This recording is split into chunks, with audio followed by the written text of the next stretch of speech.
Bom, falando em Flamengo, tá? Eu até ia esperar um pouco para falar, mas eu tô vendo que a notícia tá quente.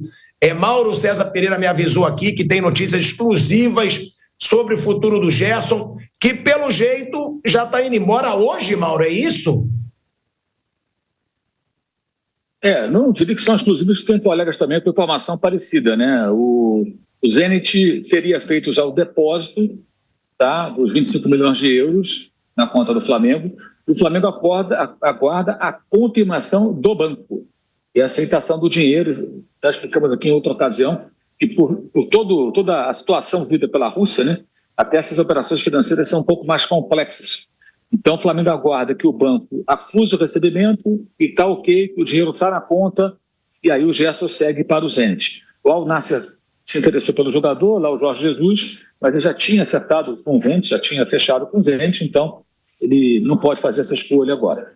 Então, o Gerson deverá ter o seu, desde que esse trâmite bancário seja, digamos assim, concluído sem problemas, tudo indica que o Flamengo vai anunciar nas próximas horas, ou amanhã, enfim, assim que esse processo burocrático, digamos assim, né, for concluído, a saída do jogador, do seu capitão, para o futebol da Rússia.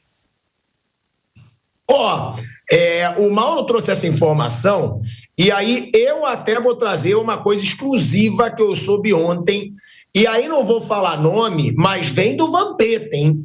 Então tem méritos o Vampeta aí, tá? Porque o Vamp passou meu contato para amigos dele que estão nessa negociação, então eu também não quero ganhar crédito aqui sozinho, mas ontem, e isso é exclusivo, ontem foi um fuzuê na vida do Gerson, no staff do Gerson, tá, gente? Porque o staff do Gerson, num determinado momento, estava louco para abandonar o barco do Zenit e fechar com o Al Nassr, tá? Isso é informação. Ontem eu estava, né, conversando com eles diretamente e me falavam, o pai do Gerson, o staff do Gerson, eles estão querendo melar, o Zenit não pagou ainda, eles querem ir para o Al Nassr de qualquer jeito. Por quê? Porque o Al Nassr estava oferecendo muito dinheiro, mais ainda do que o Zenit, porque o Zenit, parece que o salário do Gerson vai ser de 3 milhões de reais, um pouquinho mais do que 3 milhões de reais.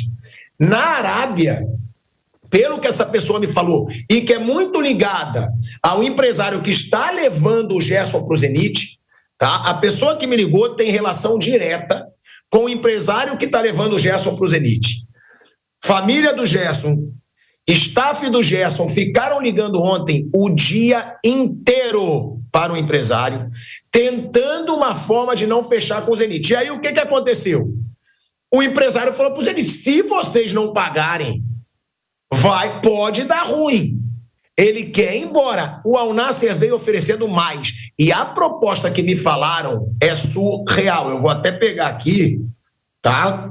Vou até ver se eu anotei exatamente o valor, porque em reais, que eu lembro que a gente conversou, em reais eram quase 7 milhões de reais por mês que o Gerson ganharia no Al Nassr pela proposta que foi me falada ontem por uma pessoa muito ligada ao empresário que está levando o Gerson para o Zenit. Então vai ver, por isso o Zenit teve que acelerar essa negociação, está tendo aí que fechar rápido com o Gerson, porque o Al Nassr entrou na briga, e quando o Al Nassr entra na briga, meu amigo, é a Arábia Saudita. Então eles jogam pesado. E ontem havia sim, pela informação que eu tenho, uma grande movimentação ali do staff do Gerson para tentar uma forma de ainda ir para o Al Nassr e não para o Zenit. Foi o que me foi passado, e aí dou crédito também para o Vamp, porque é um amigo do Vampeta, que o Vampeta, né, sempre amigo pra caramba, em vez dele dar notícia, ele fala, vai, liga lá pro Tico, fala lá com o Mauro. O Vamp sempre faz essas coisas aí por quem ele gosta, então tem que reconhecer que uma pessoa ligada ao empresário que está levando o Gerson para o Zenit e que tem relação com o Vampeta me passou. Ontem foi um tumulto. Ontem o Gerson, não, quer ir não, Kaique, também não me ferra. Queria tentar negociar uma forma de sair. de ir para o Al Nassr, mas não conseguiu, né? Pelo jeito não conseguiu. Ele queria. O staff do Gerson ontem criou um furdunço, um fuzuê para tentar uma forma, mas aí agora provavelmente o Zenit, que já tinha algo assinado, falou, tá bom, então vamos agir, e aí o Gerson provavelmente já está indo para o Zenit. Mas essa situação do Al Nassr foi maravilhosa para o Gerson. Por quê? Porque pressionou o Zenit a agir rápido. Né, Mauro César Pereira? O Gerson vai para ganhar uma fortuna.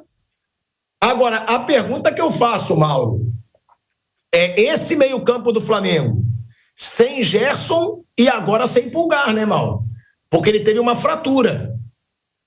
Vai precisar contratar ou quem tem lá já leva? Que é Jorginho, Alan, Everton Araújo, De La Cruz também machucado. Você vê, o Flamengo tinha Gerson, Pulgar e De La Cruz. Já não vai ter os 3 para Libertadores contra o Internacional. Deve chegar o Carrascal.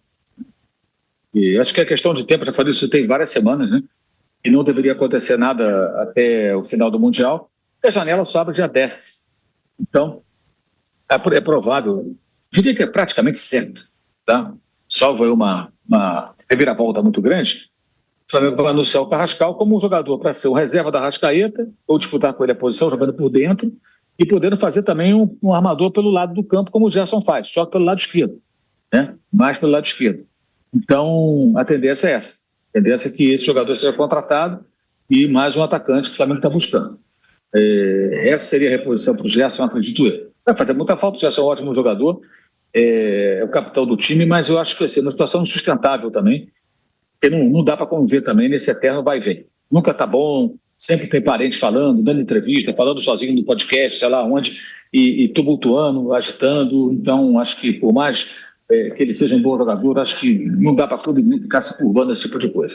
Quer ir embora, quer ganhar dinheiro do lugar, tem todo o direito de ganhar mais, viver onde quiser, segue seu caminho e boa sorte. O clube tem que continuar. E saber contratar adequadamente, né? Mas a contratação deve ser essa do Carrascal. E como o Flamengo recebe 25 milhões de euros, o Carrascal não deve custar nem a metade disso, o Flamengo deve ter bala na agulha para fazer outras contratações, sendo que não vai pagar à vista certamente o Carrascal, ou seja, nem qualquer outro jogador que venha contratar. Isso significa que o Flamengo pode ter grana para dar aportes iniciais de contratações e buscar outros jogadores fazendo pagamentos parcelados dentro do seu fluxo. Então, fora o dinheiro que ganhou do Mundial. O Flamengo está capitalizado, me parece, para poder fazer boas ações no mercado. Tem que contratar um atacante, o Flamengo provavelmente vai perder o Bruno Henrique, que ainda é um cara que ajuda, como vimos no próprio Mundial de Clubes, né? O Bruno Henrique ainda funciona em alguns momentos, então não vai tê-lo, provavelmente, que esse jogador poderá ser suspenso. O Flamengo tem que contar com essa possibilidade, ela é real. Ele pegar uma suspensão, pode acontecer, né? Então, pode perder esse jogador também. E para o lugar do Pulga não vai ser contratado a priori ninguém, porque chegou o Jorginho, então o entendimento de que você recebeu o jogador da posição, já tinha outros 3, além do próprio chileno, que são o Everton Araújo, o Alan e o De La Cruz. Então o Flamengo deve ficar com esses 4 jogadores. E aí tem uma questão também que é importante, né? Eu fico aqui pensando, sempre tento me colocar no lugar do dirigente. Se eu faço um investimento para contratar um outro volante por conta de 2 a 3 meses sem o Eric Pulgar, significa que eu não vou poder também investir em alguma outra posição, porque eu vou ter que botar dinheiro na contratação de alguém. E não vai ser barato trazer um volante bom, né? E depois que em 2, 3 meses o cara voltar, eu faço o quê? Eu fico com quantos volantes no elenco? Então tudo isso tem que ser planejado, eu vou ter que liberar alguém, eu vou ter que vender alguém. Esse é o ponto. Então, não é uma decisão muito simples. E esses 2 a 3 meses, a gente vai contar aí que o início desse período é sem jogos, porque o campeonato volta mais ou menos em 2 semanas, né? Então, se forem 2 meses é 1 mês e meio, se forem 3 meses é 2 meses e meio o período. Então, de repente, você vai ter que se virar mesmo sem esse jogador. Nem toda vez que um cara se machuca para ficar parado por algumas semanas, alguns poucos meses, você vai contratar alguém. É diferente do Vinha, que sofreu uma lesão de ligamentos com fratura e voltou até no período muito mais curto do que se imaginava. Havia risco de ficar 1 ano parado. O Flamengo foi atrás do Alexandre porque ficou sem um dos seus laterais esquerdos por muito tempo. E o Alexandre foi muito importante na conquista da Copa do Brasil, né? Continua sendo um jogador muito útil ao Flamengo. Então são situações acho que distintas, né? Eu acho também que o ideal seria contratar alguém, mas ninguém faz um contrato de 3 meses, gente. Você contrata o cara por 3 anos, 4 anos. Quantos volantes você vai ter no elenco? Aí você tem que pensar em que alguém pode sair. Você tem proposta para esses jogadores que você poderia negociar? Aí o torcedor fala, vende o Alan, mas vende para quem? Quem que está propondo uma grana compatível com o valor de mercado do atleta? Vende o Everton Araújo. Sim, mas quem ofereceu? Então tem que se pesar nisso tudo, porque se você coloca dinheiro no volante, vai faltar para uma outra posição. E eu acho que a necessidade do Flamengo é trazer um atacante de ponta. Tem que ser um cara que faça diferenças. Jogador que decide jogo. É isso que o Flamengo tem que mirar. E acho também que quem está no elenco, como o caso do Pedro, que observou de longe o que aconteceu em campo, tem que se inspirar um pouquinho. Nunca vai ser o Harry Kane, acho eu, tá? Mas deveria olhar um pouquinho, já que ele viu, não na televisão, mas viu ali, à beira do gramado, o comportamento de um centroavante de primeiríssima linha. O que ele faz, né, e que o Pedro não faz. Não vai ser igual? Eu acho que não vai ser igual nunca. Acho que não tem como alcançar esse nível. Acho, tá? Mas pode melhorar muito. E pode se inspirar em jogadores assim. O jogador de futebol, quando tem esse intercâmbio que os jogadores dos times brasileiros estão tendo ainda nos confrontos contra essas equipes, acho que precisam olhar um pouco, entender a diferença e pensar, cara, o que eu posso fazer mais, né? Para ser um jogador melhor? O que está faltando? Eu acho que nós tivemos alguns exemplos interessantes que deveriam ser bem aproveitados. É uma baita de uma porrada no Flamengo, né, Flávio? Porque o Flamengo vai para o Mundial de Clubes, há poucos dias do Mundial, sabe que vai perder o seu principal jogador no momento, que era o Gerson. Aí não tem o De La Cruz nesse Super Mundial, também por questões físicas, que seria um possível volante nesse elenco do Flamengo. No último jogo, além de levar porrada do Bayern de Munique e ser eliminado, perde o Pulgar, pô. Com uma fratura ali no pé, que pode ser que fique uns 2, 3 meses fora. Péssimo para o Flamengo, né, Flávio? O Flamengo estava numa fase super tranquila, líder do Brasileiro, classificado para o mata-mata da Libertadores, e de repente perde 3 jogadores importantíssimos no meio-campo. Olha, Pilhado, essa história do Pulgar é para ficar mais preocupado do que isso. Eu lembro que o Neymar, ele era um jogador que não tinha lesões, até quebrar esse 5º metatarso aí, que foi a contusão do Pulgar. A partir dali, os médicos falavam, vai ser uma contusão chata, ela tira o equilíbrio físico do jogador. Então, assim, o Pulgar pode até voltar em 2 meses, mas ele talvez, tomara que não, talvez não seja mais o mesmo jogador, não consiga readquirir o equilíbrio, sabe? Começa a ter uma contusão, outra, começa a ter mais problemas. Tudo começou com o Neymar assim, com essa mesma contusão. Com relação ao Gerson, eu acho que já era esperado, né? O Mauro, vocês estavam falando há bastante tempo que o negócio do Gerson estava praticamente definido. Então, acho que o Flamengo já teve que tomar suas providências. O Jorginho está aí, uma reposição maravilhosa, embora não seja exatamente a mesma função que o Gerson vinha fazendo. E com relação ao De La Cruz, eu acho que o De La Cruz é um cara que o Flamengo nunca contou muito com ele, né? Ele já chegou machucado. Então, esses são riscos. O Palmeiras vai perder o Paulinho por um tempão também. Faz parte. Agora, cabe ao Felipe Luiz tentar manter o time com esse nível. Vai perder jogadores importantes, mas faz parte do jogo, né? Vai ter que se recompor da maneira que ele vai ficar. Talvez consiga pontualmente uma outra contratação, o próprio Carrascal. Em compensação, esse menino é outra posição, é óbvio, né? Mas esse Wallace Ian, eu acho que é um cara que o Flamengo ganha a partir desse Mundial como um cara de referência para começar a fazer parte do elenco efetivamente. Esse menino, ele entrou com muita personalidade nos jogos que entrou, fez 2 gols. O Flamengo ganha esse jogador. A partir dessa competição, ganha efetivamente. Mostrou que o moleque é um moleque extremamente competente.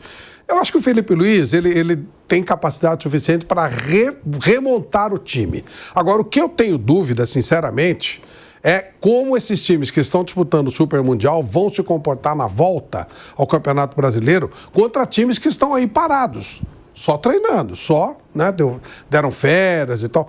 Eles vão chegar, talvez não agora imediatamente, mas depois, lá na reta de chegada do Campeonato Brasileiro, final de novembro, dezembro, e são times que estão disputando Libertadores também. Como é que vai ser essa competição no aspecto físico mesmo? Esses jogadores chegarão bem mais desgastados no final do ano do que aqueles que estão aí parados e se preparando.